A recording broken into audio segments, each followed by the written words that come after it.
দর্শকদের অঢেল ভোটিংয়ে অঢেল ভালোবাসায় এবার গাঙ্গুলি গ্রুপ অফ ইন্ডাস্ট্রিজের এই বিউটি কন্টেস্টে বিজয়ী হলো কুসুম সরকার। হ্যাঁ বন্ধুরা, ভিডিওতে লাইক দিয়ে দেখতে থাকুন। যে মুহূর্তে কিনা র্যাম্প শো শেষ হওয়া মাত্রই যখন ভোটিং লাইন্সের ভোটস গণনা করা শুরু হয়ে যায়, ঠিক সেই মুহূর্তেই যখন ঈশানের ছোটো কাকিমণি বলতে থাকে যে এই ভোটিংয়ের মধ্যে তো তুমি একদমই সকলের থেকে পিছিয়ে যাবে কুসুম, কারণ এই ভোটিংয়ের মাধ্যমে তুমি কোনোভাবেই জিততে পারবে না। দিদি তোমাকে যতই ভালো নাম্বার দিক না কেন বা দাদাভাই যত তোমাকে ভালো নাম্বার দিক না কেন, কিন্তু দর্শকের তো আর অন্ধ না, দর্শক অভিজ্ঞতাকে বেশি কদর করবে নাকি তোমার মতন একটা ড্রাইভারের মেয়েকে।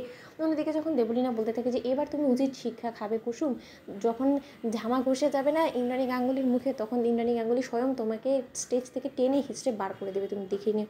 ঠিক সেই মুহূর্তেই যখন ঈশান আয়ুষের কাছে গিয়ে দেবলীনা হাসতে থাকে ওদের হাবভাব দেখে এবং বলতে থাকে যে তোমাদের হাবভাব দেখে তো মনে হচ্ছে যে তোমরা খুব সম্ভবত কুসুমের আত্মবিশ্বাস দেখে, কুসুমের এই হাঁটা চলা, এই স্পিচ পড়া দেখে তোমরা রীতিমতো ধরেই নিয়েছো যে ওই আজকে বিজয়ী হবে। কিন্তু তোমাদেরকে একটা ইনফরমেশন দিয়ে রাখি যে দর্শকরা না অন্ধ না, দর্শকরা প্রাধান্য দিবে সব থেকে বেশি অভিজ্ঞতাকে নাকি এই কুসুমকে। ঠিক সেই মুহূর্তে ঈশান যখন বলতে থাকে যে ভোটিং লাইনের উপরে তো এখন ডিপেন্ড করছে যে কী হবে বিজয়ী, সেই রেজাল্ট পর্যন্ত অপেক্ষা করানো হয় দেবলীনা। ঠিক সেই মুহূর্তে অবশেষে যখন কুসুম কোনোভাবেই ভোটিং লাইনে অন্যান্য মডেলসকে টেক্কা দিতে না পারে, এক পর্যায়ে শেষ সময়ে যখন কুসুমের ভোটিং লাইনে যখন দর্শকদের ভালোবাসা উপচে পড়ে এবং উপচে পড়ার ফলে অবশেষে কুসুম যখন এই গাঙ্গুলি গ্রুপ অফ ইন্ডাস্ট্রিজে ব্র্যান্ড ফেস হিসেবে বিজয়ী ঘোষণা করা হয়, ঠিক সেই সময় ইন্দ্রাণী গাঙ্গুলি স্বয়ং নিজে যখন কুসুমের হাতে সেই প্রাইজটা তুলে দেয় এবং বলতে থাকে যে সত্যি কুসুম, আজকে তুমি আমাকে আরও একবার ভুল প্রমাণ করে দিলে। আমি কখনো ভাবতেও পারিনি যে তুমি এরকম করে এত কম সময়ে নিজেকে এতটা গ্রুম করে ফেলতে পারবে এবং এতটা বদলে ফেলতে পারবে। সত্যি আমি তোমাকে না দেখলে কোনোভাবে বিশ্বাস করতে পারতাম না যে কেউ এত তাড়াতাড়ি নিজেকে পরিবর্তন করতেও পারে।